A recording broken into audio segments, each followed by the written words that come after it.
चलिए, तो आज अभी जब हमने लास्ट प्रैक्टिकल किया था तो उसमें हमने क्या सीखा था कि हम अगर सिटिंग कोई भी एक्सरसाइज करते हैं तो सिटिंग एक्सरसाइज के लिए हमारी बेसिक पोजीशन कैसी होनी चाहिए। ठीक है, एक सेकेंड बस ना, बहुत सारे लोग एडमिट करना चाह रहे हैं, मैं 1 मिनट एडमिट कर दूं। हाँ वो मैम हमने एक जन को लिंक भेजा था, आपने कहा था ना, तो हाँ कोई दिक्कत नहीं है। हाँ ओ मैडम नमा दीदी, ओम मैडम नमा, good morning ma'am. Good morning. ठीक है, अभी होगा सभी की एडमिट, तो हम शुरू करते हैं। ओहो, आप लोग कोशिश किया करिए कि मैम इसे ऑल एडमिट पे डाल दीजिए तो आपको बीच में नहीं रुकना पड़ेगा। हाँ मैं भी सोच रही हूँ कि सेटिंग चेंज कर दूं।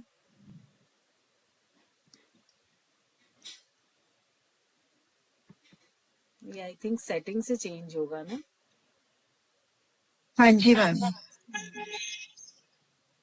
इसमें भी सेटिंग मुझे दिख नहीं रही है, कहाँ सबसे नीचे होती क्या ये सेटिंग?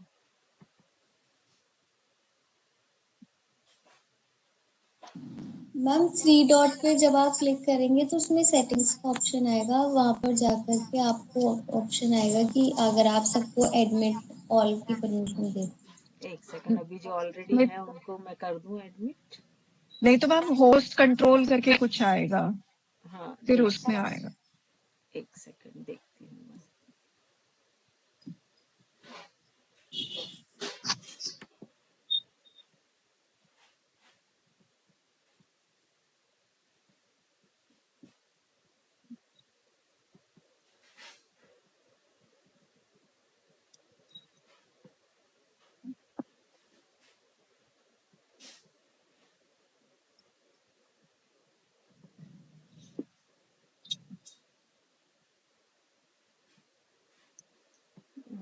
अभी तो इसमें देख नहीं रहा, अभी हम छोड़ देते हैं, मैं चेक कर लूंगी कहाँ पर है, फिर नेक्स्ट टाइम से हम कर लेंगे। सो आज हम शुरू करते हैं स्टैंडिंग आसन। क्योंकि आपको कोई भी आसन करने होंगे तो मोस्टली जो आसन हैं वो 4 तरह से होते हैं। या तो आप लेट के करेंगे, लेटने में 2 पोजीशन हो जाती हैं, या तो सुपाइन पोजीशन या प्रॉन पोजीशन। सुपाइन मतलब जहां आपकी स्पाइनल कार्ड जो है वो नीचे जमीन की तरफ रहती है, और प्रॉन का मतलब होता है कि जहां आपका पेट जमीन की तरफ रहता है, स्पाइन आकाश की तरफ रहती है। ये आपके लेट के करने वाले आसन की दोनों पोजीशन हो गई। और इसके अलावा जो होती है वो है सिटिंग और स्टैंडिंग। तो मोस्टली ये 4 पोजीशन में ही हम करते हैं। सिटिंग का हमने सही पोजीशन देख लिया, अब आज हम स्टैंडिंग की पोजीशन देखेंगे कि जब हम स्टैंडिंग पोजीशन में रहते हैं तो किस तरह से हमारी बॉडी होनी चाहिए। अब यहाँ बताइए, योग कौन कौन करता है? हैंड रेस करें। श्वेता जी, फर्स्ट ईयर में कौन कौन करता है? सेकेंड ईयर वाले तो कर चुके हैं ऑलरेडी। कुसुम जी, ओके। सो कुसुम जी आप, स्वाति जी आप भी करती हैं, वेरी गुड। कुसुम जी आप स्टैंडिंग पोजीशन के लिए बताएंगी? अपने आप को अनम्यूट करें, मैं आपको पिन कर रही हूँ। हाँ जी मैम। स्टैंडिंग पोजीशन के लिए सबसे पहले हमें ताड़ासन की स्थिति में खड़ा होना होता है।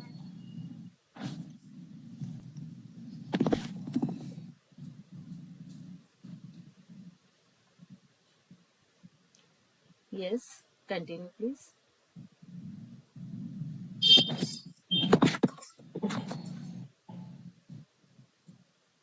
Yes ma'am. Yes, very clear. Start Kusum ji. Standing Tadasana की स्थिति में खड़ा होना होता है हमें। इसमें हमारे लेग हिप डिस्टेंस में होते हैं और हमारे हैंड्स कमर से लगे हुए और हमारी नेक सामने की ओर। इसके बाद हम फिर कोई भी स्टैंडिंग आसन है वो शुरू करते हैं, हाँ राइट? राइट। ठीक है। अब इसमें अभी जो स्थिति बताई है उसमें सभी ने खड़े होके देखा, चेक किया, थम्स अप करके बस बताते जाएं, क्योंकि माइक को आप बार बार अनम्यूट करेंगे तो मुश्किल होगा। ठीक है, ओके। अभी आपने फील किया आपको कहाँ प्रेशर आ रहा है? ठीक है, अब फर्स्ट तो सबसे पहले हम ये देखेंगे कि जब हम खड़े होके कोई भी आसन करते हैं, ठीक है, तो उस आसन में जो खड़े होने की स्थिति है उसको ताड़ासन नहीं कहते हैं। ठीक है, उसको सम स्थिति कहते हैं। ताड़ासन की स्थिति तब होती है जब दोनों हाथ को ऊपर लेके हम फिंगर टर्न करके और बॉडी को ऊपर की ओर खींचते हैं। यस स्वाति जी, ये ताड़ासन। ठीक है, तो इन दोनों में डिफरेंस को एकदम क्लियर करें कि जैसे बैठने वाले में हमने दंडासन लिया था, वो सम स्थिति थी सिटिंग आसन की, वैसे स्टैंडिंग आसन की सम स्थिति जो रहती है उसको हम पहले अडॉप्ट करेंगे। तो सबसे पहले कुसुम जी आप माइक को म्यूट कर लें अपना। अभी की जो स्थिति थी ये सभी ने इसको फील किया। ठीक है, अब हम देखते हैं कि एक्चुअल सम स्थिति होती क्या है। किसको मैं पॉइंट करूं? रितु जी आपको पॉइंट करूं क्या मैं? ठीक है, तो आप ना पहले, मैं आपको पिन कर रही हूं सभी के लिए। तो सबसे पहले आप लोग देखेंगे या आप लोग एक एक साथ में करना चाहेंगे? कैसा करेंगे बताइए, साथ में करते जाएंगे इंस्ट्रक्शन के साथ। आपको सबको प्रॉपर रितु जी दिख रही हैं? Yes ma'am. यस, चलिए। तो देखिए, सम स्थिति में खड़े होने के लिए जैसे हमने दंडासन की स्थिति चूज की थी, तो उसके आपने फील किया था कि हमारे बॉडी के हर एक मसल्स में एक स्ट्रेचिंग या एक तनाव फील हो रहा था। ठीक है, वैसा ही सम स्थिति है। सबसे पहले हम दोनों पैर के पंजों पर आएंगे। आप अपना ध्यान दोनों पैर के पंजों पर रखें। इनको हम पूरा जोड़ेंगे, ये वी शेप ना रहे।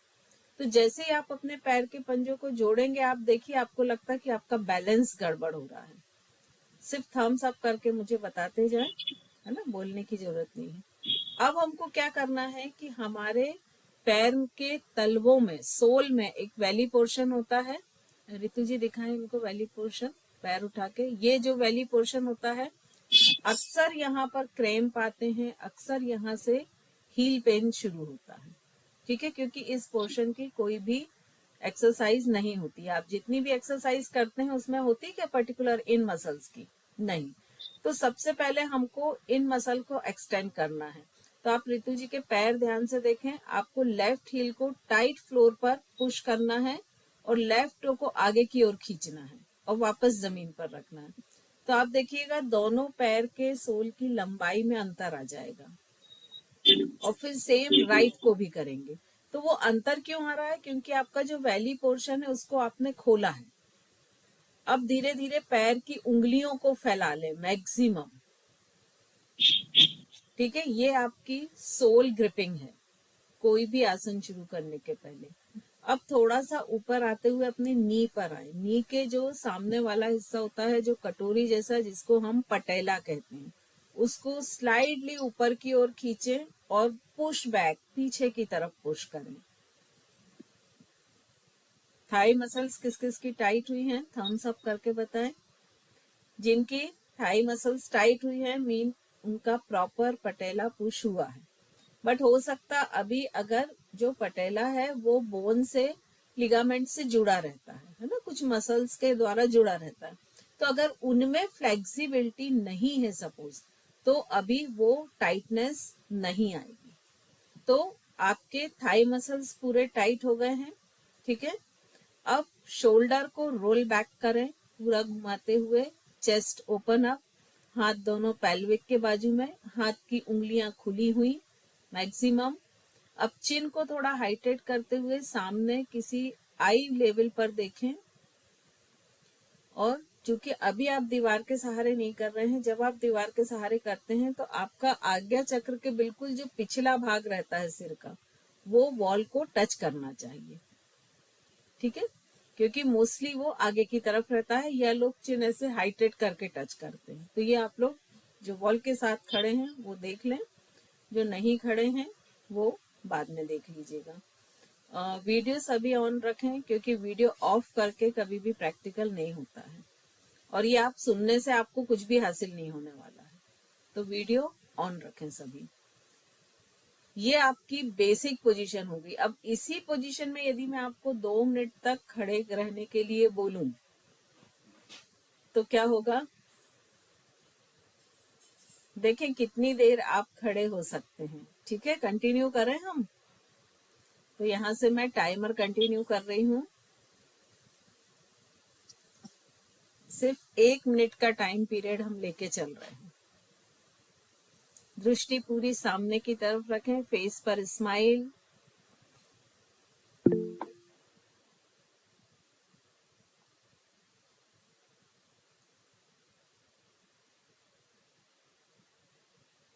कुछ सेकंड और।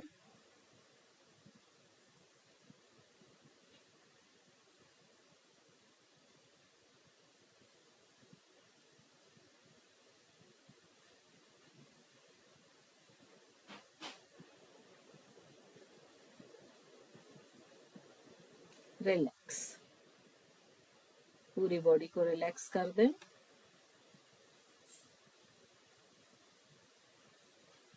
अब मुझे बताएं, जब आप इतने समय तक खड़े हुए तो आपको कैसा फील हुआ? कुसुम जी, आपने फर्स्ट भी किया था, सेकंड भी किया था। अनम्यूट करें अपने आप को। मैम, इसमें एक चीज समझ में नहीं आई कि जो हमारी स्पाइन रहती है वो टच नहीं हो रही है, वो उसमें एक आर्च सा आ रहा है, तो वो सही है या वो नहीं, पूरी? एक्चुअली देखिए, जब हम एक एज के साथ आगे बढ़ते जाते हैं, ठीक है, तो क्या होता है कि ड्यूरिंग प्रेगनेंसी और बहुत सारी चीजों में, जैसे सपोज मैं अपने आप को पिन कर रही हूँ आप लोग को, जिससे ये ठीक से देखिए। सपोज देखिए, ये हमारी स्पाइन है, ठीक है, यस ये हमारा वैली पोर्शन है, लगभग ऐसे रहता है। हाँ तो क्या होता है कि ये जब वैली पोर्शन बाहर आता है तो जो हमारा पेल्विक है, या जिसको हम बेल्ट लाइन कहते हैं, ये थोड़ा सा ऐसा डाउन हो जाता है, और जब ये डाउन होता है तो ये ऐसा पीछे से खींच हाँ, लेता है, ये यहाँ आर्च कर्व हो। आ जाता है। ठीक है, यदि आप बेल्ट लगाएं तो देखिए, जिनका वैली पोर्शन अधिक होता है उनका पीछे का बेल्ट और आगे का बेल्ट एक पूरा ऐसे सर्कुलर में नहीं रहेगा, पीछे का स्लाइडली ऊपर रहेगा, आगे का थोड़ा सा नीचे रहेगा। ये सभी यस फील करिएगा। ठीक है, तो सबसे फर्स्ट हमको यही चेंज करना है कि ये जैसे हमारी ये पेल्विक कुछ इस तरह की होती है, ठीक है, तो ये क्या हो रही है कि धीरे धीरे ऐसे खुल गई है। अब जब ये ऐसे खुल गई है तो यहाँ अलाउ होने लगता है फैट डिपॉजिट होना, और वहां से वैली पोर्शन बढ़ने लगता है। तो सबसे पहले ये जो ऐसी पोजीशन हो गई है हमारी पेल्विक की, इसको ही हमें ठीक करना है, इसको ऊपर करना है, और कोशिश करना है कि जो पीछे और आगे की बेल्ट लाइन है वो एक लेवल पर हो, ऐसे अप डाउन ना हो। ठीक है, तो जो वॉल के पास खड़े हैं वो वॉल के पास खड़े हों और थोड़ा सा फील करें।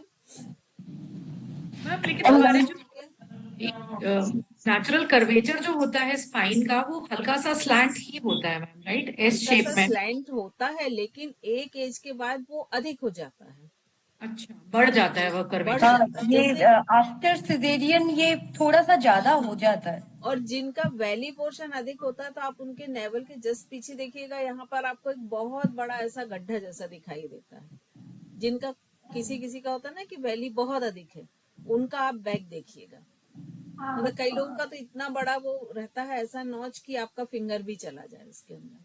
हाँ मैम, ये होता है, काफी लोगों के होता है। है ना, तो डिम्पल ये बोलते मान ना लीजिए मैम उसको। एक नेचुरल आर्च ऐसे होना चाहिए, तो ये बहुत अधिक बढ़ जाता है ना। तो एक मैम, ये जब हम वॉल के सहारे खड़े हुए थे तो वहां पे भी हिट हो रहा था, वहां पे भी स्ट्रेच हो रहा था, जो हमारी लोअर बैक है ना, वहां पे। हाँ, तो उसको आपको जब आप वॉल के सहारे खड़े होते हैं, ठीक है, आप फिर से वॉल के सहारे खड़े होइए।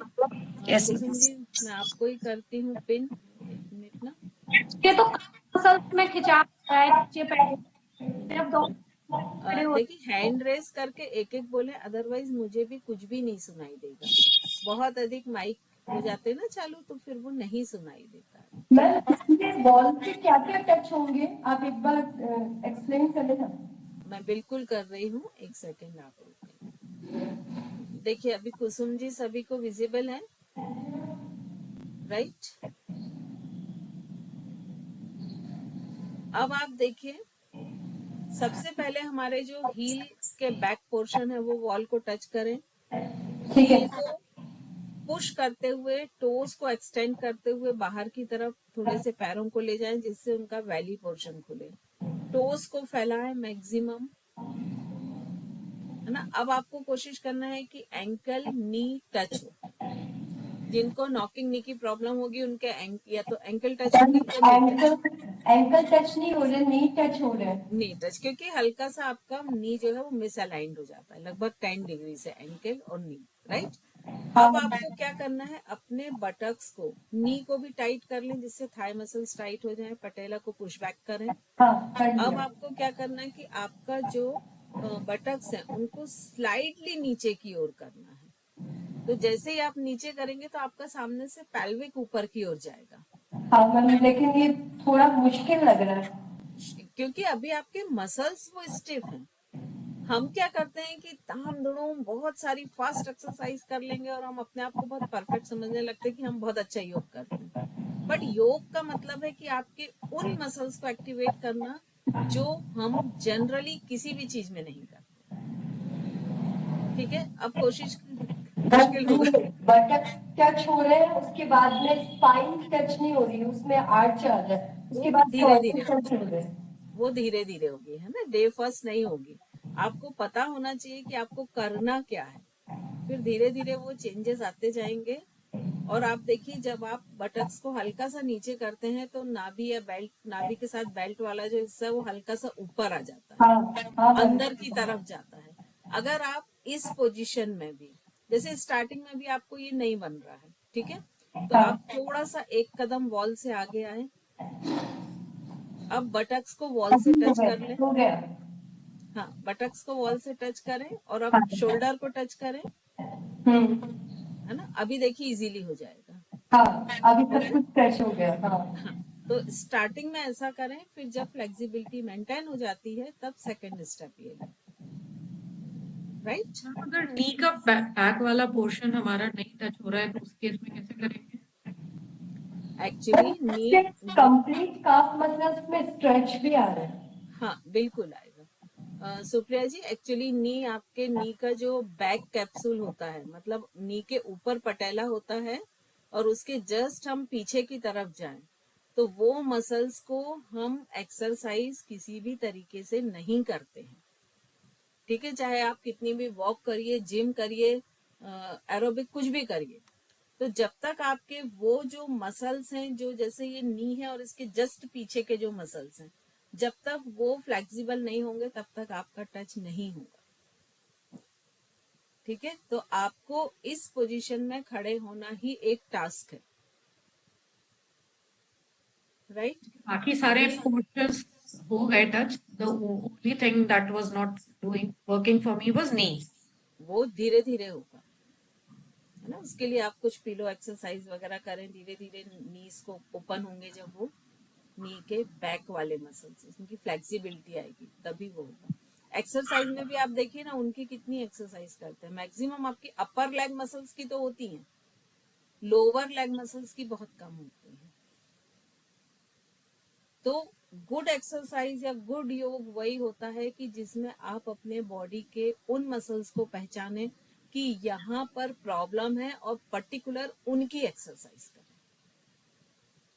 क्योंकि जो ऑलरेडी फ्लेक्सिबल हैं या जिनमें ऑलरेडी स्ट्रेंथ है, उनकी आप बहुत कर भी लेंगी तो उससे आपको कोई बहुत बेनिफिट नहीं मिलने वाला है ना? हैंड रेस जिन्होंने किया है, मेरे इसमें एनी बस आ रहा है, नीतू जी।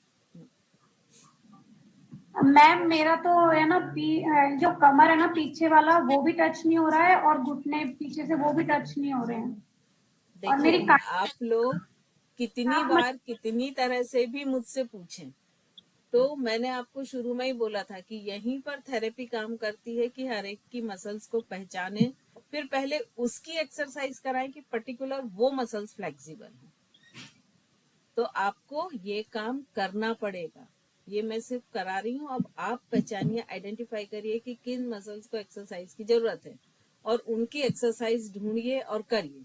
और ये सारी जो मसल्स हैं ये सिर्फ माइक्रो एक्सरसाइज है, जिनको हम सूक्ष्म व्यायाम कहते हैं और जिनको अक्सर हम अनदेखा कर देते हैं कि सूक्ष्म व्यायाम क्या ही करना है।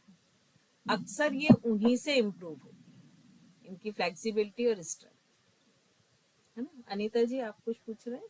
हाँ मैम, इसमें शोल्डर पे भी कुछ प्रेशर आएगा क्या? क्योंकि बिल्कुल। मैं यदि जैसे अपने आपके प्रेजेंटेशन, हाँ यदि आपके राउंडेड हो गए हैं जो कि लगभग अब 40, आप बहुत अधिक एज वालों के देखो तो उनके ऐसे शोल्डर मिलते हैं, है ना। तो ये लगभग 40-45 के बाद ये 180 होना चाहिए एक्चुअली एग्जैक्ट इनका एंगल।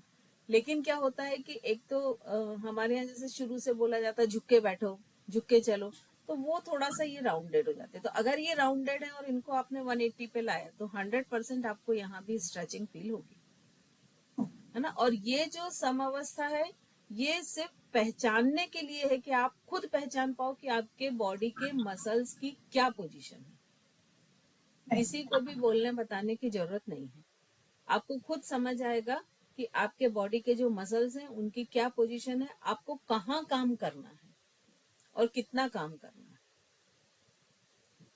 ठीक है, अब हम इसमें मैम सभी बट को मैम जैसे अभी कर्व आ रहा है ऑलरेडी ना, दैट मीन्स क्या वहां पे एक्सटेंशन ज्यादा हो रखा है? कर्व आ रहा है मतलब वहां की फ्लेक्सिबिलिटी कम है। कम है? अगर कर्व है और वो स्ट्रेट नहीं हो रहा है हम्म। इट मीन्स वो मसल्स फ्लेक्सिबल नहीं है, है ना। बट यदि मैम फ्लेक्स जो देखिए पेयर शेप स्ट्रक्चर रहता है उसमें कर्व आता है पीछे। कर्व आता है, हम यहाँ बात फ्लेक्सिबिलिटी की बात कर रहे हैं, हम ये नहीं कर रहे हैं कि कर्व आता कि नहीं आता है। बट कर्व आता तो कितना आता है। मान लीजिए आप वॉल से टच होके खड़े होते हैं तो आपका ये जो कर्व है 1/2 इंच का आना चाहिए, वॉल और आपके आपका कितना आ रहा है। तो जैसे जैसे डेप्थ में जाएंगे तो ये सारी चीजें मैटर करती हैं। फिर आपकी जो बेल्ट लाइन है वो कितनी ऐसी झुकी हुई है। आप बिलीव नहीं करेंगे, जिनकी बहुत अधिक वैलीज, खासकर ये जेंट्स में देखिएगा, यदि वैली पोर्शन बहुत अधिक है और वो बेल्ट पहनते तो वो ऐसा रहता है। सामने का ये जो रहता ना वो उनका बक्कल वो बिल्कुल नीचे रहता, पीछे का ऊपर रहता। तो ये एक्चुअली ऐसे होना चाहिए एक लाइन में, मतलब आगे और पीछे दोनों फ्लोर के पैरेलल होना चाहिए। ठीक है ना। तो जब ये ऐसे जाएगा तो पीछे से भी कर्व बढ़ेगा। तो नेचुरल कर्व रहना ओके, वो होना चाहिए, बट फ्लेक्सिबिलिटी होना चाहिए कि अगर हमने ये कर्व है, अगर हमने इसको सीधा किया वापस ऐसा किया, ये फ्लेक्सिबिलिटी है। यहाँ हम ये नहीं बोल रहे हैं कि ये ऐसा ही होना चाहिए, बट इसकी फ्लेक्सिबिलिटी को यदि आपको इम्प्रूव करना है तो आप क्या करेंगे, यही एक्सरसाइज करेंगे ना।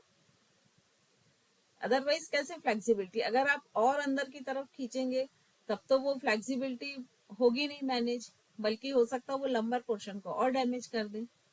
फ्रंट बेंडिंग में हम यही मिस्टेक करते हैं कि हमारा ये ऑलरेडी कर्व यहाँ से ऐसा है और अब हम जब झुके तो इसी कर्व से ऐसे झुक गई है, दिख रहा है ये पूरी स्पाइन बैंड करके, तो हम उसको डैमेज करते हैं।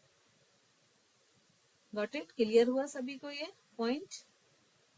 ठीक है, अब हम आते हैं मैं चूंकि सेकेंड ईयर वालों को इसलिए बहुत नहीं ले रही हूँ क्योंकि वो लोग ऑलरेडी एक बार ये सब पढ़ चुके हैं तो उनकी नॉलेज में है, और बहुत सारे ऐसे भी हैं जो कंटिन्यूशन में मेरे साथ जुड़े हुए हैं, क्योंकि ये तो बहुत लिमिटेड क्लासेस होती हैं तो लिमिटेशन में ही बता पाते हैं हम। तो सेकेंड ईयर वाले इसको अदरवाइज ना लें, आप लोग को नॉलेज है इसलिए मैं फर्स्ट ईयर को प्रायोरिटी दे रही हूँ। अब इसके बाद हम आते हैं ताड़ासन पे। ठीक है, तो ताड़ासन चाहे Morarji Desai national institute of yoga, चाहे अयंगार, चाहे आप ये पतंजलि, या पतंजलि में तो खैर आसन का बहुत जिक्र नहीं है, लेकिन आप चाहे ये आसन बंद मुंगेर किसी के भी हिसाब से देखें तो ताड़ासन वही है कि जिसमें हम ये फिंगर्स को इंटरलॉक करके ऊपर की तरफ ले जाते हैं और कंप्लीट बॉडी को स्ट्रेच करते हैं। ठीक है, अब आपको बेसिक पोजीशन तो समझ में आ गई है। तब आप बेसिक पोजीशन में खड़े हों और ताड़ासन करें, क्योंकि ताड़ासन सभी को मालूम है। अभी आपको जो करना है वो आसन करने के लिए नहीं करना है, आपको फील करना है कि जब आप कोई भी आसन कर रहे हैं तो आपकी बॉडी में कहाँ कहाँ चेंज हो रहे हैं, कौन से मसल्स आपके इफेक्टेड हो रहे हैं। सभी करें अपने अपने तरीके से ताड़ासन और वापस आ जाएं। सिर्फ ये फील करने के लिए है। और यहाँ इंटेंशन ये नहीं है कि मैं किसी को गलत या सही बोलना चाह रही, इंटेंशन ये कि जब आप दोनों तरीके से करेंगे तभी आप जो इफेक्ट चेंज हो रहा है उसको फील कर पाएंगे। वापस आ जाए। अदरवाइज एक ही तरीके से करने पे आपको ये फील नहीं होगा कि डिफरेंस कहाँ था। तो वो डिफरेंस फील कराने के लिए हम दोनों साइड से कर रहे हैं। सभी ने फील किया? ठीक है। तो सुप्रिया जी, कहाँ कहाँ पर प्रेशर आया? टोज में, काफ मसल्स में, बैक में, lower back, shoulders, hands, biceps and triceps and fingers end of course पूरी स्पाइनल कॉर्ड में, बिकॉज वो उसका एक्सटेंशन था। है ना। अभी देखिए आपने क्योंकि समस्थिति में खड़े होके किया था, ठीक है। विदाउट समस्थिति लिए हुए करके देखें एक बार। अभी जो हमने समस्थिति सीखी है उसको भूल जाए, आप जैसे पहले करते थे वैसे करके देखें। इसके पहले भी आप लोग सभी कहीं ना कहीं ये ताड़ासन और ये सब करते होंगे और फील करें।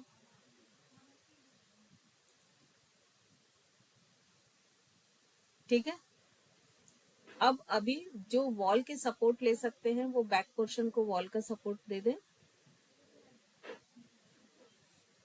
सुप्रिया जी आपको ही पिन कर रही हूँ, हाथ नीचे रखें, इंस्ट्रक्शन फॉलो करें, वॉल का सपोर्ट देके और सम स्थिति में खड़े हों। अभी जो हमने इसके पहले की सम स्थिति देखी थी, कंप्लीट बॉडी को उसमें रखें, शोल्डर रोल बैक करें, आगे चक्र का पिछला वाला बैक पोर्शन पॉइंट जो है वॉल को टच करता हुआ, फिंगर्स ओपन।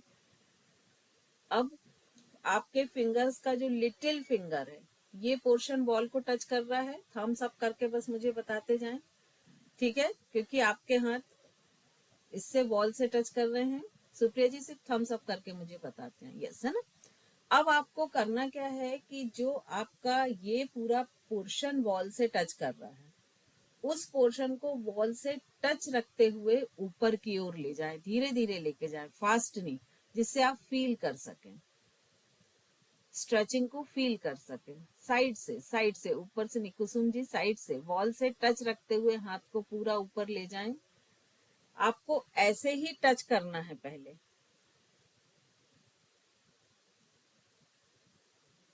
मुश्किल हो रही है थोड़ी सी ना कुसुम जी, आपने हाथ घुमा लिए हैं, अभी मैंने इंस्ट्रक्शन नहीं दिया। देखिए बिल्कुल मेरे इंस्ट्रक्शन से चलें तो आपको बहुत अच्छे से आप सीख पाएंगे। आपको सब लोगों को सब आता है, मुझे बहुत अच्छी तरह से मालूम है, बट मैं ये रियलाइज कराना चाहती हूँ कि किसी चीज को टेक्निक के साथ करने से और जस्ट करने में क्या फर्क है। हाँ लेके जाइए कुसुम जी, और ऊपर। आप लोग ना बहुत सारे लोगों के मैं नाम इसलिए नहीं बोल पाती हूँ क्योंकि उनके आगे कुछ कुछ लिखा। आप लोग सिर्फ नाम लिखें सामने ना तो मुझे पूरा नाम दिखता है। अभी बाई फेस मैं उतना परिचित हो नहीं पाई हूँ, है ना। तो सब लोग रीनेम कर लीजिएगा जो लोग हैं। देखिए सुप्रिया जी, इस पॉइंट के बाद मुश्किल हो रहा है ले जाना ऊपर, पूरा ऐसा जोड़े, दोनों दोनों आर्म्स को पूरा इस तरह से जोड़ ले। वॉल से टच होते से नहीं जा रहा और इसके ऊपर। वही तो मैं बोल रही हूँ कि वॉल से आपने क्या किया। देखिए हम बोलते हैं ना कि हम ह्यूमंस बड़े चालाक भी होते हैं। सो आपने क्या किया, फिंगर्स को टच किया, रिस्ट वॉल से डिस्टेंस मेंटेन कर लिया उस स्ट्रेसिंग से बचने के लिए। राइट सुप्रिया जी। सो हमको ये पूरा वॉल से टच रखते हुए और इसी पोजीशन में ये इस तरह से ऊपर लेके आना है। पूरा ऊपर हमारा जो हाथ रहेगा, मान लीजिए हम साइड से लेकर आए तो ये जो हथेली है ये दिख रही ना, मैंने एल्बो हल्की सी बैंड की है, ये बैंड नहीं होंगी। तो ये इस तरह से ज्वाइंट होते हुए ये स्ट्रेट पूरा।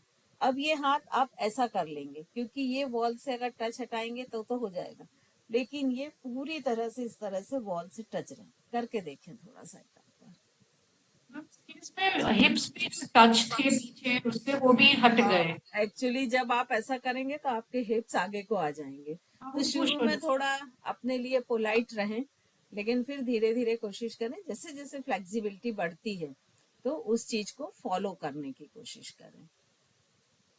गुड श्वेता जी, चिन ऊपर करें, चिन डाउन कर ली है आपने। देखिए शोल्डर की हाइट के ऊपर आपको हाथ ऊपर ले जाने में थोड़ी सी मुश्किल होगी, है ना। रिस्ट आप अलग कर लोगे, ये इस तरह से कर्व कर लोगे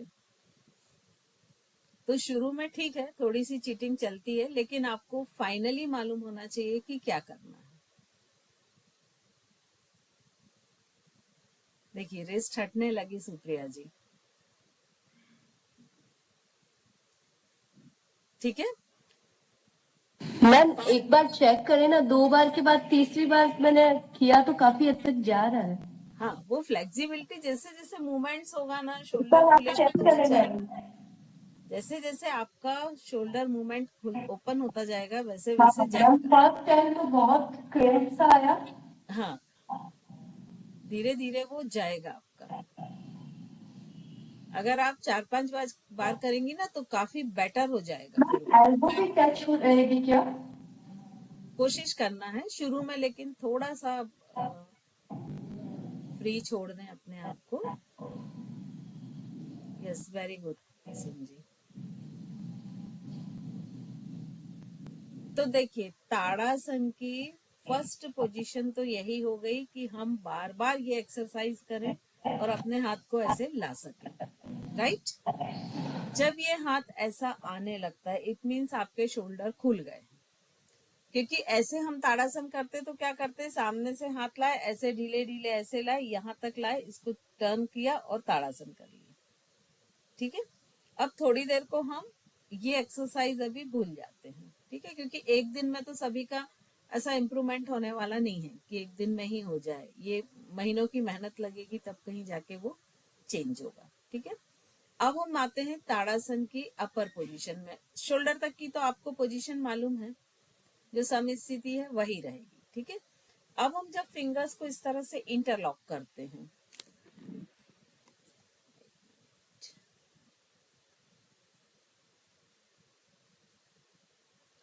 देखिए जब हमने सम स्थिति में खड़े हुए ऊपर तक हम ये आ गए, ये पोजीशन तक आ गए। जब ये पोजीशन आपकी अडॉप्ट होने लगी तो फिर आप ऐसे भी आ सकते हैं, तब जरूरी नहीं है। अब हमने क्या किया, मैं हाथ नीचे करके बता रही हूँ जिससे आपको क्लियर दिखे। अब हम इस तरह से फिंगर्स को इंटरलॉक करते हैं, राइट, और इसको टर्न करते हैं। तो इसको टर्न करने में हम सबसे बड़ी चीटिंग क्या करते हैं कि ये जो लिटिल फिंगर है इसको ऐसे खोल देते हैं। सभी के हाथ ऐसे हैं, राइट। अब कोशिश करें कि ये जो आपने ऐसे, इसमें देखिए सारे वैली पोर्शन टच है आपस में, चारों फिंगर के, ये एज इट इज टच रहे। दिख रहा है मेरा हाथ आप सभी को? और फिर ये पूरा ऊपर जाए और फिर फील कीजिए बाइसेप और ट्राइसेप में जो स्ट्रेचिंग आ रही है। हाथ वॉल को टच कर लें और अब यहीं से गहरी लंबी सांस लें और पूरी कंप्लीट बॉडी को ऊपर की ओर स्ट्रेच करें, हील्स को धीरे धीरे ऊपर उठाते हुए, और कंप्लीटली बॉडी की वही स्ट्रेचिंग बना के रखें। कंप्लीटली एक्सेल करें, मूल बंद उद्यान बंद लगाएं, मतलब नाभि के अंदर की तरफ ले जाएं, फ्लोर मसल्स को ऊपर की ओर खींचें। 10 सेकेंड हम रुकने की कोशिश करेंगे। 1 2 3 4 5 6 7 8 9 10। वापस।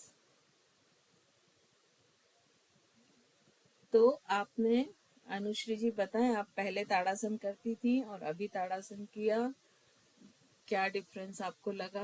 मैम बहुत पूरी बॉडी में स्ट्रेच फील हो रहा है, काम मसल्स में, लेकिन लिटिल फिंगर इसमें टच नहीं हो पाती है। हाँ, एक्चुअली ये जो है ना, ये भी बहुत प्रैक्टिस से आएगी। इन जनरल हमारी यही प्रैक्टिस है तो यही रहेगी, लेकिन जब आप थोड़ी सी प्रैक्टिस करेंगे तो ये ऐसे भी खुलने लगेगी। और इस मेथड से क्या है तो पूरी बैक में स्ट्रेच, पूरी काफ मसल्स में स्ट्रेच, सब जगह पूरी यस फुल बॉडी में स्ट्रेच फील होगा। यस, वेरी गुड अनुश्री जी। तो अब हम जब बोलते हैं ना, या कोई हमसे बोले कि हम तो सालों से योग करते हैं लेकिन कोई भी डिफरेंस नहीं आ रहा है, तब 100% आप मान लीजिए कि वो सालों से गलत टेक्निक के साथ योग कर रहे हैं, या उसकी टेक्निक को यूज ही नहीं कर रहे हैं। दोनों ऑप्शन हो सकते हैं, ठीक है। अब आप या हम लोग जो पहले ताड़ासन करते थे और अभी ताड़ासन करते हैं, आप सिर्फ ताड़ासन में ही देखिए कि आपके जो डायफ्राम के नीचे के मसल्स हैं, जिनको हम कोर मसल्स कहते हैं, वो देखिए पूरे खुल रहे हैं। और लेडीज के फैट डिपॉजिट होने की एक वो जगह होती है और एक पेल्विक, इसमें दोनों को ही हम एक्सरसाइज दे रहे हैं। पेल्विक को भी अंदर की तरफ ट्विस्ट कर ले रहे हैं, है ना, और फ्लोर जो सॉरी कोर मसल्स हैं वो भी पूरी तरह से स्ट्रेच कर रहे हैं। स्वाति जी, आपका कोई क्वेश्चन है क्या? हाँ मैम, आवाज आ रही है मेरी? जी हाँ, बोले। जब हम ये ताड़ासन कर रहे हैं तो हमारी जो एल्बो है वो नहीं लग रही है दीवार से, वो भी लगनी चाहिए। देखिए, हाँ देखिए होता क्या है, आप देखिएगा अबव 45 लेडीज जब वो एक्सरसाइज करती है ना, तो यदि आप उनको ऐसे भी करने बोलो ना तो ऐसे रहती है। ये जैसे नी का हमने प्रॉब्लम बताया ना कि वो स्ट्रेट होता ही नहीं है, वैसे एल्बो भी नहीं होता। तो पहले उनके इन मसल्स पे काम करना पड़ेगा कि ये एटलीस्ट स्ट्रेट, और जब हम अगर वो ऐसा और हम बोलेंगे स्ट्रेट करो तो वो ऐसे स्ट्रेट कर लेंगे। करके देखें हाथ ऊपर, ठीक है। अब थर्ड पॉइंट क्या फॉल, क्योंकि आप लोग भी कभी ना कहीं क्लासेस लोगे, है ना। अब जैसे कुसुम जी ने पीछे किया लेकिन चिन डाउन कर ली, कान आगे कर लिया, ये पीछे हो गया। तो चिन अप, अब हाथ को पीछे ले जाए, देखिए पूरा यहाँ शोल्डर पे बहुत अधिक स्ट्रेचिंग आएगी, है ना। तो ये हमको बार बार प्रैक्टिस करनी पड़ेगी, जिससे हमारे ये जो टाइट मसल्स हैं वो थोड़े से लूज हों और ये हमको अलाउ करें परफेक्ट एक्सरसाइज करने के लिए। मीन्स ट्राइसेप्स एंड बाइसेप्स का फ्लेक्सिबिलिटी बढ़ाना है। बिल्कुल, है ना। तो ये क्लियर हुआ इतना सभी को? इसमें कोई क्वेश्चन तो नहीं है तो पूछ ले। मैम एक क्वेरी है कि जैसे मेरे पैर की लिटिल फिंगर फ्लोर से टच नहीं होती, वो हवा में ही उड़ती रहती है। तो अब जैसे हम ताड़ासन भी कर रहे हैं, जहां आपने बोला कि अपने पंजे को पूरा फ्लोर में प्रेस करना है, स्ट्रेट करना है, तो अगर मैन्युफैक्चरिंग डिफेक्ट है उसमें तो क्या करें? आप फोटो भेजिएगा, है ना, पर्सनल पे मुझे भेजिएगा तो मैं देखूं, फिर उसके बाद हमको बताती हूँ, क्योंकि बिना देखे तो मैं भी कुछ नहीं बोल पाऊंगी, है ना। ठीक है, चलिए। तो यहाँ अनीता जी आप कुछ पूछना चाह रही हैं? मैम ताड़ासन में भी जैसे मुझे जो मैक्सिमम जो प्रेशर आ रहा था ना, वो मुझे स्पाइन पे आ रहा था। मुझे लग रहा था मेरा कर्व और बढ़ रहा है ना, ऊपर की तरफ स्ट्रेच होना चाहिए था, बट ऊपर की तरफ ना होकर मुझे लग रहा था कि मैं बीच सेंटर में से आगे की तरफ पुश हो रहा है। देखिए उसका क्या कारण होता है कि जब मैं आपका फोकस दोनों हाथों पे कराती हूँ और ये आपको पीछे ले जाने बोलती हूँ, तो आप पेट को आगे की तरफ निकाल लेते हैं, नेवल को बाहर की तरफ कर लेते हैं, है ना। लेकिन जब भी हम योग करते हैं तो योग में क्या होता है, दो शब्द यूज होते हैं, आप लोग ने पता नहीं सुने हैं कि नहीं, माउंटिंग, डिसमाउंटिंग। परिचित हैं आप लोग इन शब्दों से? नहीं, है ना। देखिए कोई भी आसन है, जैसे अभी हमने ताड़ासन लगाया, ठीक है, तो हम डायरेक्ट तो ताड़ासन में चले नहीं गए, हमने हाथ पहले साइड से ले गए और सारा, तो वो जो आसन की फाइनल पोजीशन में हम जो सम स्थिति में खड़े हुए हैं और उसके बाद आसन की जो फाइनल पोजीशन में हम जाते हैं, वहां तक की पोजीशन कहलाती है माउंटिंग। और जब हम फाइनल पोजीशन से वापस आते हैं, तब भी बहुत से लोग होते हैं कि हमने बोला वापस आओ, तुमने ऐसा हाथ ढीला छोड़ा और आ गए, तो ये रॉन्ग है। तो जब हम वापस आते हैं तो वापस सम स्थिति तक आने में जो जो हम स्टेप लेते हैं वो डिसमाउंटिंग कहलाती है। तो हमेशा माउंटिंग डिसमाउंटिंग में क्या अंतर होता है कि जैसे हमने सपोज किया कि 1 हाथों को ऊपर ले गए, 2 फिंगर्स को इंटरलॉक किया, 3 टर्न किया, 4 हील्स को उठाया, है ना। तो इसके अभी हम 4 ही स्टेप लेते हैं। तो जब हम डिसमाउंटिंग करेंगे ना तो ये बिल्कुल अपोजिट होगा। मतलब पहले क्या होगा, 4 हील्स को डाउन करेंगे, फिर ये जो हमने टर्न किए थे उनको वापस लाएंगे। तो बिल्कुल आप एक चीज मान के चलिए कि जैसे एक कोई हम स्केच बनाते हैं या एक पोयम लिखते हैं या कोई गीतकार गीत गाता, तो वो ऐसा नहीं करता है ना कि कोई एक लाइन गाई उसके बाद चौथा स्टेप गा दिया फिर दूसरा। तो जितनी खूबसूरती से आप स्टेप वाइज स्टेप फील करके करेंगे उतने अच्छे आपको इफेक्ट्स मिलेंगे। और अगर हम कंपटीशन में जाते हैं तो ये माउंटिंग डिसमाउंटिंग के ही 2 से 3 मार्क्स होते हैं, है ना।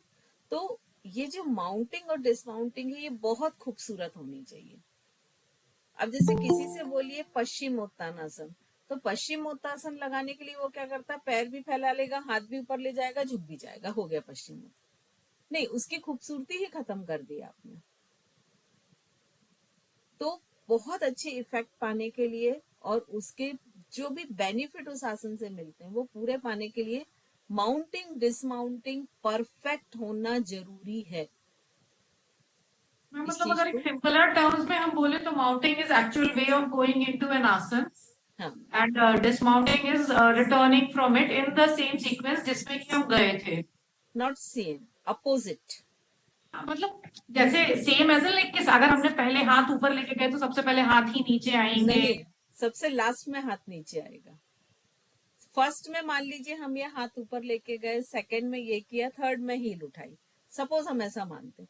तो जब डिसमाउंटिंग होगी तो पहले 3 आएगा, पहले हील्स डाउन होंगी, फिर इसको सेकंड ये टर्न अप होगा, फिर थर्ड में रिवर्स होगा उसका ना, 1 रिवर्स 2 होगा। 3 4 देन 4 3 2 1। हाँ बिल्कुल रिवर्स होगा। जो भी स्टेप हम माउंटिंग में ले रहे हैं जस्ट उसके रिवर्स स्टेप का है में आएंगे डिसमाउंटिंग। मतलब जैसे 1 2 3 4 में गए तो 4 3 2 1 में वापस आएंगे। यस यस, वेरी गुड, ऐसे ही आएंगे। क्योंकि प्रॉब्लम ये ना कि जब हम एक एक स्टेप ऊपर जाते हैं तो हम डायरेक्ट लौटते में फर्स्ट में नहीं आ सकते ना, हमको वैसे ही रिवर्स आना पड़ेगा। एक मतलब कॉमन सेंस वाला चीज हो जाएगा ये, तो वैसे ही आना पड़ेगा। क्या हुआ कुसुम जी, बहुत हैरान परेशान दिख रही है आप।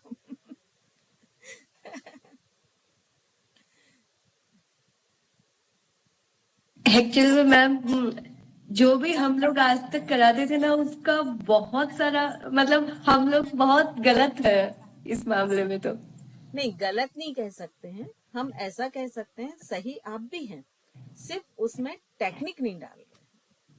हाँ मैम, इतना तो कुछ बस नहीं ये पता डीपली, जस्ट मतलब पता है ताड़ासन क्या होता है, हमने वो कर दिया बस हो गया। बाकी आज देखा कि ताड़ासन में हाथ भी ऊपर जाने में कितना फोर्स मुश्किल देना है, पड़ रहा है। ठीक है ना। तो तो हम कर मैं ब्लैंक हो गई, आज की इतनी भी टेक्निक्स अच्छा होती मैम, है। वही हो रहा है, अभी सेल्फ डाउट हो रहा है कि हम और औरों को ये बता रहे थे वो सही नहीं कर रहा है। अभी अभी हमें लग रहा है कि हम लोग नर्सरी क्लास में पढ़ रहे हैं। अभी तो नर्सरी में मैं ही अपने आप को मानती हूँ, तो आप लोग तो प्ले में आ गए। हाँ मैम, हम तो प्ले में ही है अभी तो। नहीं तो ऐसा मैम नहीं, हम यही देखिए मानेंगे कि हम अभी कंसीव ही हुए हैं, हम प्ले में भी नहीं है। बट तो सुप्रिया दी, इसको ये तो एडीवाई में भी बताया था, जाना और आना रिवर्स होता है। आपने ध्यान नहीं दिया होगा एडीवाई में। अरे वो बात मैं मना बताया नहीं था, बट एडीवाई में ये बोलते थे कि कंसिडर करने आप के जिस लिए। स्थिति में आसन में गए हो उसी स्थिति में आपको वापस आना है। ये इतना डीपली नहीं बताया था कि अपोजिट आना है। अपोजिट ही बताया था सौम्या दीदी ने। हाँ बस ये है कि मैम के आने से फायदा होता कि मैम को आप लोग बहुत अच्छे से सुनते हो। यस। अभी तो बहुत कुछ सीखने को मिलेगा, अभी तो स्टार्टिंग है। मैम के साथ इतना कुछ सीखने को मिलेगा कि लगेगा कि शायद हम बिल्कुल ही गलत है। स्पेशलिस्ट के पास आ गए आप, बिल्कुल ये पानी दे रहे हैं। बहुत माइन्यूट ऑब्जर्वेशन है मैम का, मतलब इतना माइन्यूट हमने कहीं नहीं देखा, बहुत माइन्यूट है। थैंक्स। मैंने लास्ट वीक जो क्लास ली थी मैम की उसमें भी मतलब मैंने लास्ट में यही कहा था मैम ये सूक्ष्म व्यायाम इतना हिट करता है बॉडी को, हमें आज पता चला। हाँ देखिए, फ्लेक्सिबिलिटी और स्ट्रेंथ बढ़ाने के लिए सबसे अच्छे सूक्ष्म व्यायाम होते हैं, और उन्हीं को जब आप वेट के साथ रेजिस्टेंस बैंड के साथ मतलब कुछ प्रॉपर्टीज लेके साथ करें ना तो और अच्छे रिजल्ट्स वो देते हैं। Yes ma'am. मैम चलिए वो अब क्लास 1 क्लास का रिकॉर्डिंग मिलेगा वो रिपीट कीजिए। सिटिंग आपने बताया था। उसका वीडियो देखिए, प्रैक्टिकल एक्चुअली क्या होता है कि पर डे के बहुत सारे वीडियो जाते हैं, तो मैं एक ही दिन के अगर मान लीजिए 10 वीडियो डाल दूं तो वो कोई नहीं देखेगा, तो मैं पर डे 1 कर देती हूँ जब अपलोड करती हूँ, है ना। तो वो अपकमिंग में आ गया होगा, जैसे ही उसकी डेट मैम आएगी वो आप बहुत लोग दिन बाद है मैम एक्चुअली, मैं यही अपकमिंग में रिक्वेस्ट करने वाली थी कि अगर हो सके तो उसको थोड़ा सा प्रीपोन कर दीजिए, बिकॉज वो आई थिंक 25 दिसंबर के आसपास आ रहा है, तब तो मतलब 23, यस 23 को दिखा हाँ, रहा है। एक्चुअली मैं आपको बताऊं, मैं कहीं कहीं से स्पेस करके कर रही हूँ, मेरे जनवरी तक पूरे अपलोडेड शेड्यूल है।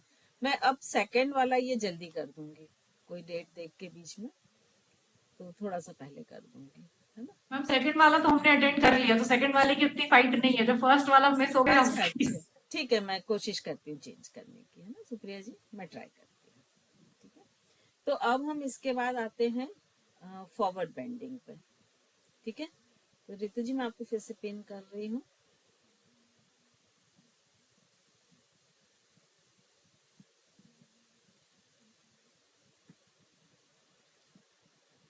अब इसको ना पहले एक बार आप लोग देख लें स्क्रीन के पास आके, क्योंकि इसमें बहुत माइनर होता है, तो एक बार आप देख लें, फिर मैं आप लोग को भी करा दूंगी ना। रितु जी साइड फेस करके खड़े होइए, लेफ्ट या राइट किसी भी साइड कर लीजिए। देखिए, जब हम फ्रंट बेंडिंग करते हैं तो फ्रंट बेंडिंग में हमारी जो सम स्थिति है वो वैसी ही रहेगी जैसे कि हमने ताड़ासन के लिए की थी। अब इसके बाद जब हम सामने झुकते हैं तो पहले बिना सम स्थिति के रितु जी बॉडी को लूज छोड़ के झुक के दिखाइए।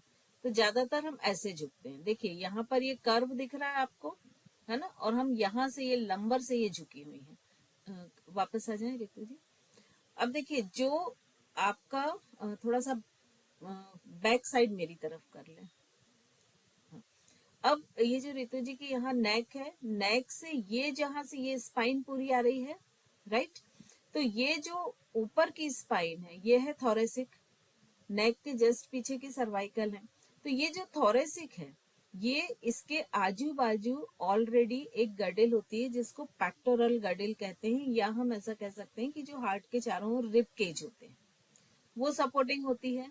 यहाँ पर सैक्रल और टेलबोन आ रही है, तो यहाँ पर ये पेल्विक गडिल रहती है पूरी, जिससे वो सपोर्ट होती है।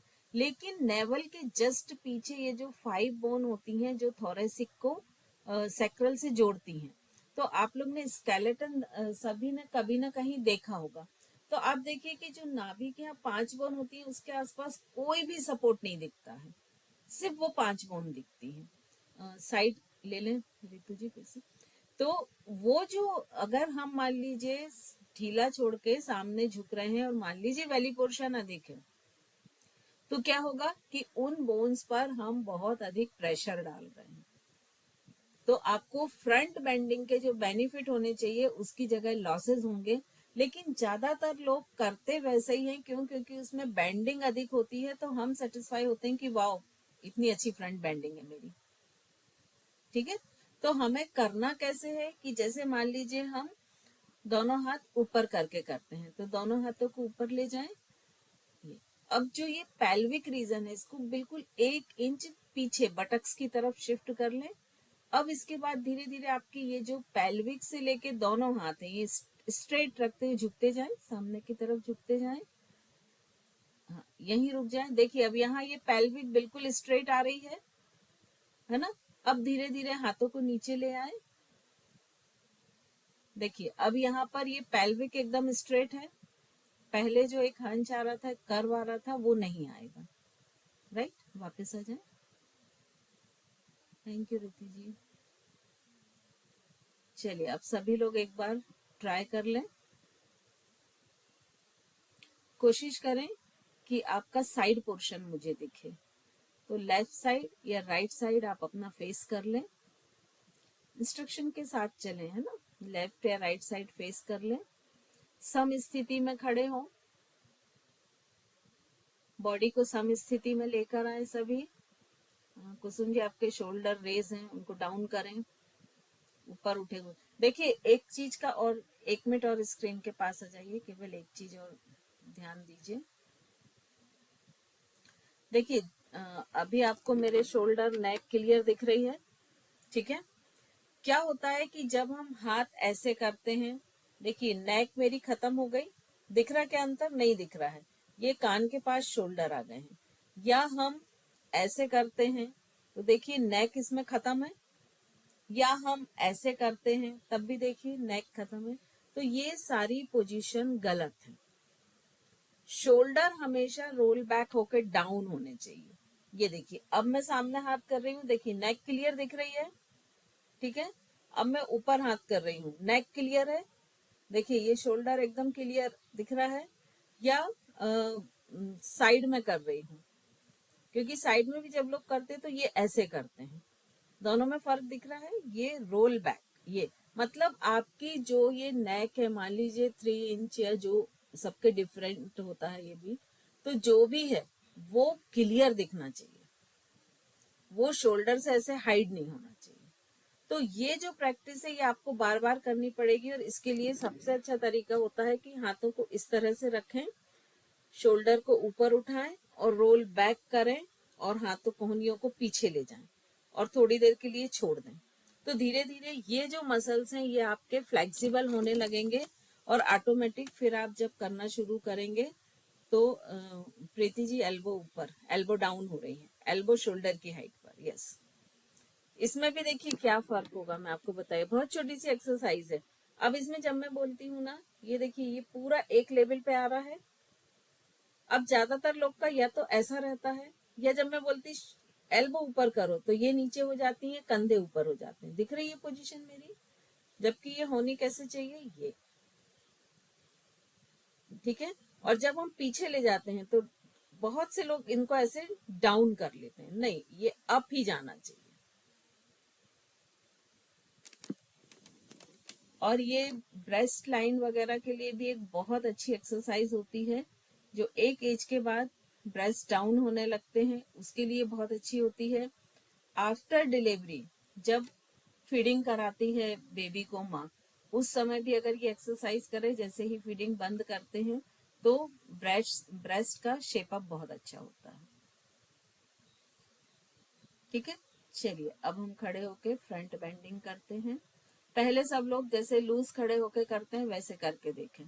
इंटेंशन सिर्फ ये है, जैसे आप लोग करते आए हैं पहले वैसे ही करके देखें, उसमें कोई भी सुधार करने की कोशिश ना करें, तभी आप दोनों को पकड़ पाएंगे कि दोनों में अंतर क्या है।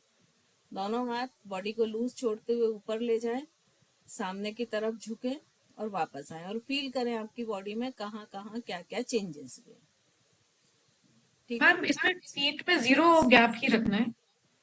नहीं, ये एक्चुअली विदाउट बॉल करना पड़ेगा, क्योंकि आपको नहीं नहीं, पैरों के बीच में जो गैप है वो 0 ही रहेगा, मतलब फीट मिले कोशिश रहेंगे। कोशिश 0 गैप की करिए, लेकिन इसमें अक्सर क्या होता है, व्यक्ति को बैलेंस नहीं बनता। तो स्टार्टिंग में आप उसको हिप विद डिस्टेंस रख सकते हैं, लेकिन ध्यान ये रखना कि दोनों पैरेलल रहें, ठीक है। अभी फ्रंट बेंडिंग सीख लीजिए, फिर मैं अभी बता दूंगी वो भी आपको।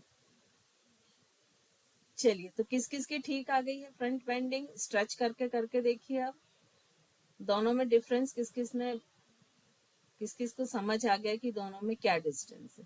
पेल्विक को स्लाइडली पीछे की ओर कीजिए और स्पाइन को स्ट्रेट रखते हुए सामने झुकें। गुड प्रीति जी, आपका बहुत अच्छा आ रहा है, वेरी गुड। कुसुम जी का भी बहुत अच्छा आ गया है, अनीता जी का भी बहुत अच्छा आ रहा है, सलोनी जी वेरी गुड। हाथों को थोड़ा पास रखें, हाथों के बीच का गैप कम रखें, बाइसेप कान को टच करते हुए। अनुश्री अभी भी थोड़ा सा कर्व आ रहा है। रुबुल जी स्पाइन कर्व आ रही है थोड़ी, और आपकी तो बहुत अच्छी हो सकती है, आप थोड़ा सा उसको खींचने की कोशिश करें। Yes, very good very good. Deepti ji आपका भी ठीक आ रहा है, वेरी गुड। वापस आ जाएं फिर धीरे धीरे।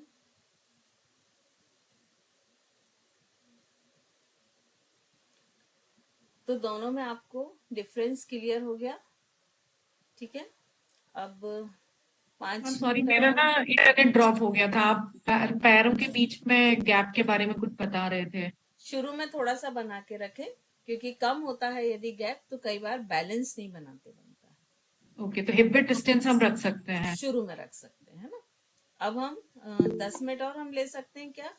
एक एक्सरसाइज और इसका अपार्ट लेग्स की और बतानी है। किसी को कोई प्रॉब्लम तो नहीं? 10 मिनट्स मोर। ओके मैम मुझे फर्स्ट टाइम बहुत अच्छा लगा फॉरवर्ड बेंड करते हुए। गुड। रितु जी मैं आपको फिर से पिन कर रही हूँ। अब फेस आप मेरी तरफ कर लीजिए। अब देखिए सभी एक साथ कर सकते हैं इसको, ठीक है? सभी खड़े हो जाएं। अब लेग्स के बीच मैक्सिमम डिस्टेंस लें। सभी ने लिया मैक्सिमम डिस्टेंस? यस। अब सबसे पहले अपने पैर के पंजों को देखें। रितु जी वी शेप करके रखें। देखिए आपके पैर सभी के इस तरह से वी शेप दिख रहे हैं, काफी लोगों के दिख रहे होंगे, है ना? अब आपको कोशिश करना है कि इनको पैरेलल करें, मतलब हील वहीं रहेगी, टोस को थोड़ा अंदर की तरफ लाएं।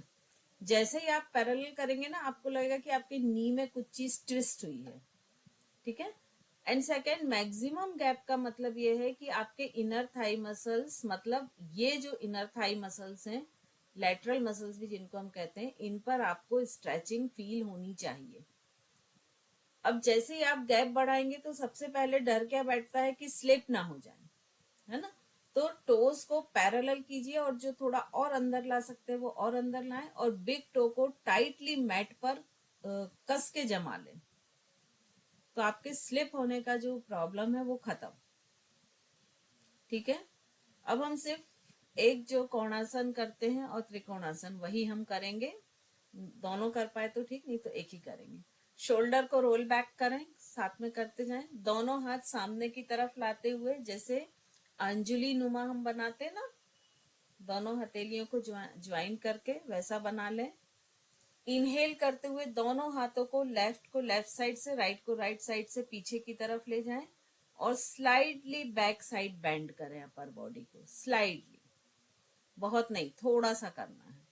इनहेल करते हुए वापस सेंटर में आए, अपर बॉडी, हाथ वहीं रहेंगे साइड में, हाथ साइड में, अपर बॉडी को बस सेंटर में लाएं। वापस एक्सेल करते हुए फ्रंट बेंडिंग करें और लेफ्ट टो से राइट, लेफ्ट हैंड से राइट टो को टच करें, मतलब अपोजिट टो को टच करें। इनहेल करते हुए ऊपर वाले हाथ को देखें। वापस एक्सेल करते हुए नेक को नीचे देखें, नीचे वाले हाथ को देखें। इनहेल करते हुए वापस हाथ को ऊपर उठाते हुए पूरा खड़े हो जाएं, दोनों हाथ साइड में। एक्सेल करते हुए बॉडी को बीच में ही मेंटेन रखें, गहरी लंबी सांस लें। फिर से एक्सेल करते हुए अपोजिट साइड जाएं। इनहेल करते हुए ऊपर वाले हाथ की तरफ नेक को टर्न करें। इनहेल करते हुए वापस नीचे देखें, सॉरी, एक्सेल करते हुए नीचे देखें। इनहेल करते हुए हाथ को ऊपर लेकर आ जाएं। कंप्लीटली एक्सेल करें इसी पोजीशन में। इनहेल करते हुए स्लाइडली बैक बेंड करें, दोनों हाथों को पीछे ले जाते हुए। एक्सेल करते हुए दोनों हाथों को अपर बॉडी सीधा करें और दोनों हाथों को अंजुली नुमा शेप में जैसे हम रखे थे वैसे लेकर आ जाए। ये एक राउंड हुआ, ठीक है? वापस आ जाए। अब इसी तरह से कोणासन को भी हम कर सकते हैं, जैसे कि ये वाला किया है। तो इससे रिलेटेड किसी के क्वेश्चन? थैंक यू रितु जी, बहुत अच्छा किया आपने, वेरी गुड। तो ये डिफरेंस समझ में आया? इसके पहले भी आप लोग ने ये आसन किए होंगे, कोणासन, त्रिकोणासन, जो भी है। तो इसमें किसी को क्वेश्चन पूछना है क्या? तो हैंड रेस कर ले, और यदि क्लियर है। हर एक्सरसाइज पर आप ये ध्यान रखें कि आसन भले ही आप अपने पूरे शेड्यूल में 4 करें, लेकिन उसकी माउंटिंग, डिसमाउंटिंग, उसकी ब्रीदिंग, ये वाला जो हमने कराया है, ये ब्रीदिंग को फील करने के लिए कराया है कि किस तरह से चेंज होती है। तो ये सारे पॉइंट्स को ध्यान रखें। जी कुसुम जी।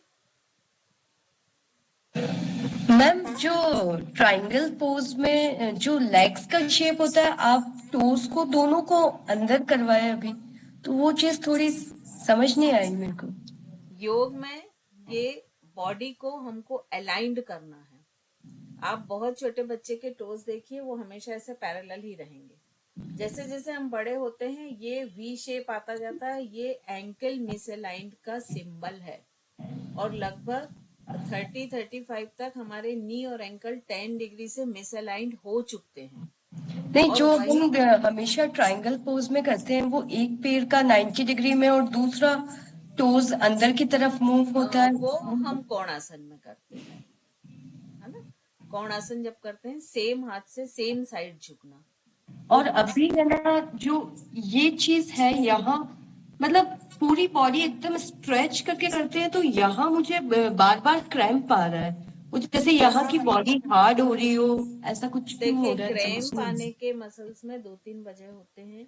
एक तो होता है कि वो मसल्स आपकी कम फ्लेक्सिबल है, ठीक है।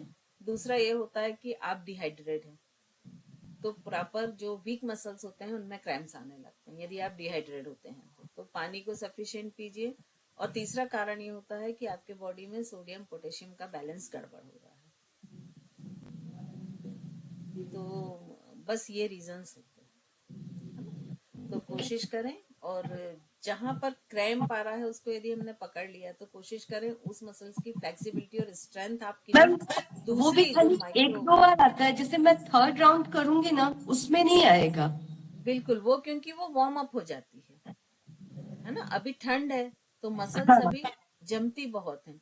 तो जब भी आप ऐसी एक्सरसाइज करें तो पहले जैसे आपको मालूम है कि मेरे इस मसल्स में क्रैम्प आ रहा है तो आप हाँ, पहले इसको अब वो वार्म अप क्रैम्प करें। है, वो एक अजीब सी ऐंठन सी होती है और उसमें हाँ, दर्द सा, वो तो लाइक उसको क्रैम्प कहते हैं या क्या, ये मुझे समझ भी नहीं आ रहा अभी। उसके लिए बेस्ट वही है कि पहले आप कुछ वो एक्सरसाइज करें जिससे ये वार्म अप हो जाए, उसके बाद आसन करें, ठीक है।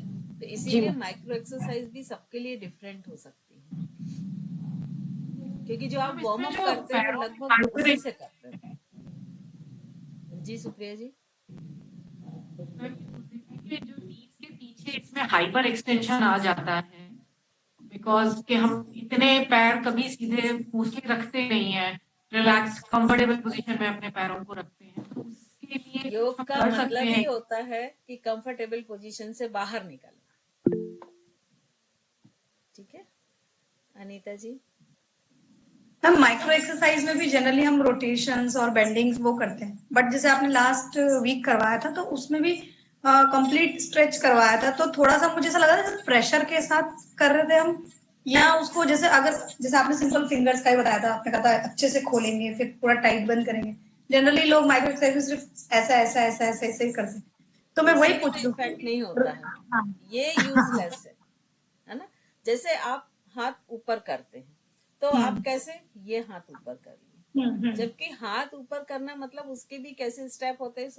रोल बैक करिए शोल्डर को, साइड से हाथ ले जाइए, फिर ये फिंगर्स को पूरा खोलिए, ये सामने ला रहे हैं तो ये पूरा स्ट्रेच। तो एक ये पैटर्न होता है। जैसे आप अयंगार में जाकर कभी देखिए तो एक एक मसल्स को एक्सरसाइज देना माइक्रो एक्सरसाइज होता है। तो ये करने से कोई भी बेनिफिट नहीं होने वाला, नहीं ये राइट। सिर्फ हमारी संतुष्टि के लिए कि हम करते हैं। मैम एक क्वेश्चन और है मेरे दिमाग में। पूछिए। मैम जैसे कई बार मैंने अपने आप को नोटिस किया है, जैसे मेरे खड़े रहने का या बैठने का पोस्चर रहता है जो स्ट्रेट बॉडी रहता है, कि मुझे यूं लगता है कि मेरे शोल्डर यूं हम्प नहीं आ जाए या रोल बैक नहीं हो जाए, ऐसा कुछ। तो उससे क्या होता है, जैसे काफी देर रहने से मेरी जो लोअर स्पाइन है ना उसमें उसमें दर्द पेन होता सा है। आ जाता है, तो मुझे थोड़ा सा रिलैक्स होने के लिए यूं थोड़ा झुकना ही पड़ता है। देखिए, तो आप लोग सबसे बेस्ट अपने बॉडी मिसअलाइनमेंट को पहचानें, ठीक है। क्योंकि बॉडी मिसअलाइनमेंट का जो सबसे अच्छा ट्रीटमेंट है वो सिर्फ योग के द्वारा किया जाता है, बाकी कहीं भी उसका पॉसिबल नहीं है, ठीक है। अब वो पहचानने के लिए आप लोग क्या करें कि उन फोटोज को तलाशें जो वो होता ना कि ग्रुप में कभी खड़े हैं, किसी ने अचानक क्लिक कर ली, मतलब हमारी जो जानकारी में नहीं है, बिना जानकारी के जो फोटोज लिए हैं, और कुछ पुरानी कुछ नई, जैसे सिटिंग पोजीशन का, तो दोनों में कंपेयर करें क्या क्या चेंज आ गया, उसमें बहुत आपकी चेंज आता एक्चुअल है पोजीशन वो थोड़ी सी, मतलब हम यूं झुके हुए से बैठे हैं, अगर आराम से एकदम से किसी ने क्लिक करी और कोई हमें कहेगा तो हम बिल्कुल यूं बैली को थोड़ा सा अंदर लेके इस टाइप इसीलिए से मैं फोटो बोल क्लिक रही कर हूँ रहे हैं। कि वो फोटोज देखें जो अननोइंगली आपकी जानकारी में नहीं थी और ली गई, और उससे एनालिसिस करें कि आपकी बॉडी कहाँ कहाँ मिसल है।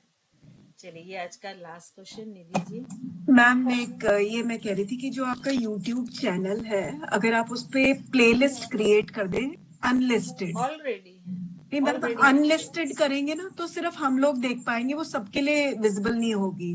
तो अगर आप देखने दीजिए ना, नॉलेज है, क्या दिक्कत है? नहीं मतलब जैसे आप पहले भी अगर डाल देंगे ना तो हम लोगों को जल्दी मिल जाएंगी, बाकी लोगों को विजिबल नहीं होगी, फिर आप जैसे आप पोस्ट करते हैं आप करते रह सकते हैं। हाँ, बट लेकिन हम लोगों को इमीडिएटली जैसे उसी वीक में मिल जाएगी। अगर आप अनलिस्टेड में आप प्लेलिस्ट बनाएंगे तो लिंक हमें शेयर करेंगे। हाँ, उसकी मुझे प्लेलिस्ट क्रिएट करनी पड़ेगी, तो थोड़ा टाइम टेकिंग होगा, तो थोड़ा सा मैं फ्री हो जाऊं। अभी तो क्या बहुत सारे पीपीटीज बनाने पड़ रहे हैं ना, तो थोड़ा सा मेरे पास टाइम शॉर्ट हो रहा है, क्योंकि सभी क्लासेस में नए कोर्स हैं, तो मेरे पास पुराने पीपीटी मेरे कोई भी यूज नहीं हो रहा है। और शायद पता नहीं आप बिलीव करेंगे कि नहीं, कि अगर 1 घंटे की आपकी क्लास लेती तो मुझे 4 से 5 घंटे लगते हैं उस पीपीटी को बनाने में। तो थोड़ा सा मैं इससे फ्री हो जाऊं तो फिर चेंजेस करें, है ना? मैम हमें अपनी क्लास के अभी तक एक भी वीडियो नहीं शो हो रहा है वहाँ पर। आपके डल चुके हैं, 3-4 आ भी चुके हैं। तो जो लीव करना चाहे वो लीव कर सकता है, ठीक है, क्योंकि वो शेड्यूल में होते हैं। आपकी लिंक मैं ग्रुप में डाल रही हूँ फर्स्ट ईयर वालों को, क्योंकि सेकंड ईयर वाले तो एक्सपर्ट हो गए ढूंढ निकालने में, वो ढूंढ लेते हैं अपने काम का वीडियो। तो आप लोग के मैं डालती हूँ, तो वो जब भी शेड्यूल होगा उस डेट में आ जाएगा। और आप अगर सब्सक्राइब और नोटिफिकेशन ऑन कर लेते हैं तो ऑटोमेटिक आपके फोन पे नोटिफिकेशन आ जाएगा कि आपका ये वीडियो अब आ गया, ठीक है। इसीलिए मैं बार बार बोल रही हूँ कि अगर आप सब्सक्राइब और नोटिफिकेशन कर लीजिए तो जल्दी। आपने जो लिंक शेयर किया है ग्रुप में, उसमें भी अपकमिंग भी लिखा हुआ आता है। हाँ, तो वो अपकमिंग है ना, शेड्यूल्ड है, तो वो सब 29 के बाद ही आने वाले हैं, 29 के बाद ही आएंगे। आप यदि एक सब्सक्राइब बार और नोटिफिकेशन ऑन कर ले, आप एक बार प्लेलिस्ट देखो, मैम ने हमें ये सब कुछ पहले भी कराया हुआ है, तो हमारे वाले मिल जाएंगे आपको। वो हमें फर्स्ट ईयर में कराया था वीडियो है ना। दीप्ति जी कुछ पूछना चाह रहे हैं? हाँ दीदी, बस वही पूछना था। तो जैसे आपने दीदी ने बोला ना कि पुराने वीडियोस हैं, तो वो सारे वो भी यूट्यूब में अवेलेबल हैं सारे? हाँ, जो सारे अवेलेबल हैं, सबके लिए हैं, इवन थेरेपी के भी बहुत सारे वीडियो। बस उसको सब्सक्राइब करना जरूरी है, क्योंकि बहुत अधिक वीडियो होने के कारण कुछ ऐसे हैं जो सब्सक्राइबर होते हैं उनको ही मिलते हैं, और कुछ ऐसे हैं जो पब्लिकली हैं। उसको चैनल को सब्सक्राइब कर लीजिए और नोटिफिकेशन। आप देखते देखते थक जाओगे, इतने वीडियोस हैं मैम के और इतने अच्छे अच्छे वीडियोस हैं, हर एक से लगेगा पता नहीं कितना कुछ सीख ले। मैम वही होता है ना, हम देखने कुछ जाते हैं, किसी और में भटक जाते हैं, फिर दूसरे देखने शुरू करते हैं। चलिए, कोई बात नहीं, आप अपने मन का देखिए, आप लोग के एग्जाम की तैयारी तो हो जाएगी, डोंट वरी, है ना। मैम आप कल से रेगुलर अटेंड कर सकते हैं ये प्रैक्टिकल क्लास? आप बोल रहे थे ना पेड क्लास है और ये रेगुलर होती है। 11 to 12 है और ये 5 days पेड है, मंडे टू फ्राइडे। आप तो सेम लिंक रहेगा मैम, हम आपसे बात कर लेंगे और मंडे से ज्वाइन कर लेंगे। लिंक चेंज रहता है ना। ओके ओके, तो वो मैं आपको दे दूंगी। ठीक है मैम, आप मैसेज पे बात कर लेंगे आपसे। हाँ, पर्सनल पे आप कर दीजिएगा, जो भी इंटरेस्टेड है वो। Okay, thank you. मंडे को मिलते हैं। ओके, जय जिनेंद्र। सभी को जय जिनेंद्र।